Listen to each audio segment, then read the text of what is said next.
Prophet Muhammad, who wrote the entire Quran, was an Arab. He only had rolled out all these lies in the Quran. The Christian Bible has recorded that Arabs were enemies of the people of Israel, Jews. Let us read below a few verses from the Bible in this regard. 2 Chronicles 26:7. God helped him against the Philistines, against the Arabians who lived in Garbal, and against the Meunites. Arabians were enemies of Israel. Nehemiah 2:19. But when Sanballat and Hormonite, Tobiah, an Ammonite official, and Geshem the Arab heard of it, they laughed at us and despised us and said, "What is this thing that you are doing? Will you rebel against the king?" They were Arabs. Now it happened, Nehemiah 4:7. Now it happened when Sanballat, Tobiah, and Arabs, the Ammonites, and the Ashdodites heard that the walls of Jerusalem were being restored and the gaps were beginning to be closed, that they became very angry. Arabs were enemies of Israel.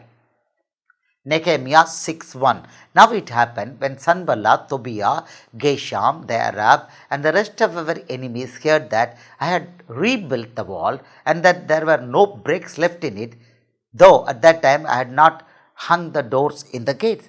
Arabs were enemies of Israel. Isaiah 13:20, BC 700. It will never be inhabited, nor will it be settled from generation to generation, nor will the Arabian pitch tents there, nor will the shepherds make their sheepfolds there. Arabians will not pitch tent. Jeremiah 3:2. Lift up your eyes to the desolate heights and see, where you have not lain with men. By the road you have sat for them like an Arabian in the wilderness, and you have polluted the land with your harlotries and your wickedness. Here Arabians are shown as wrongdoers. The Egyptians were the enemies of Israel. Today Egypt is a Muslim nation. Let us see a few verses about Egyptians. 1 Chronicles 11:23. And he killed an Egyptian, a man of great height, 5 cubits tall.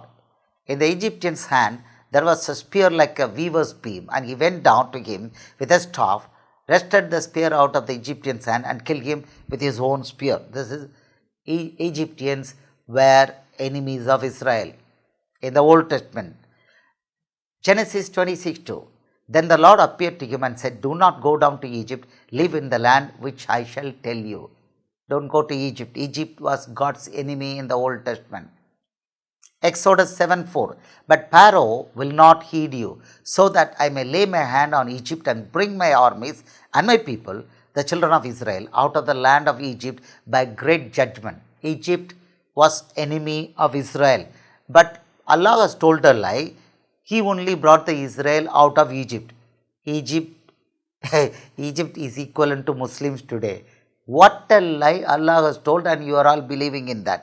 Quran is lie. Exodus 9:22. Then the Lord said to Moses, "Stretch out your hand towards heaven, and that there may be hail in all the land of Egypt, on men, on beast, on every herb in the field, throughout the land of Egypt." Egypt was enemy of God and Israel. Exodus 12:12. For I will pass through the land of Egypt on that night, and I will strike all the firstborn in the land of Egypt, both man and beast, and against all the gods of Egypt I will execute judgment. I am the Lord. Egypt was enemy of God and Israel. Exodus 12:29. And it came to pass at midnight that the Lord struck all the firstborn in the land of Egypt, from the firstborn of Pharaoh who sat on his throne, to the firstborn of the captive who was in the dungeon, and all the firstborn of the livestock. God struck the God of Israel. It was not Allah. And Allah has told a lie that the Old Testament God of Israel was He, the Allah. What a claim it is. This is the God of, what we are seeing here is the God of, the genuine God of Israel. And He has struck Egypt. Egypt is a Muslim nation now. Exodus 14:13. And Moses said to the people, do not be afraid, stand still and see the salvation of the Lord, which he will accomplish for you today. For the Egyptians whom you see today, you shall see again no more forever. Egyptians were enemies of the Jews, Israel, and the God of the Bible. Exodus 29:46. And they shall know that I am the Lord their God who brought them up out of the land of Egypt, that I may dwell among them. I am the Lord of their God. Deuteronomy 28:68. And the Lord will take you back to Egypt in ships by the way which you said to you, you shall never see it again. And there you shall be offered for sale to your enemies as male and female slave, but no one will buy you. This is a punishment God prophesied against the people of Israel if they disobeyed. Deuteronomy 5:6. I am the Lord your God who brought you out of the land of Egypt, out of the house of bondage. Egypt. Leviticus 25:55. For the children of Israel are servants to me. They are my servants, whom I brought out of the land of Egypt. I am the Lord your God. Egypt was enemy of God and Israel. Leviticus 26:45. But for their sake I will remember the covenant of their ancestors, whom I brought out of the land of Egypt in the sight of the nations, that I might be their God. I am the Lord. Micah 6:4. For I brought you up from the land of Egypt. I redeemed you from the house of bondage. I sent before you Moses, Aaron, and Miriam.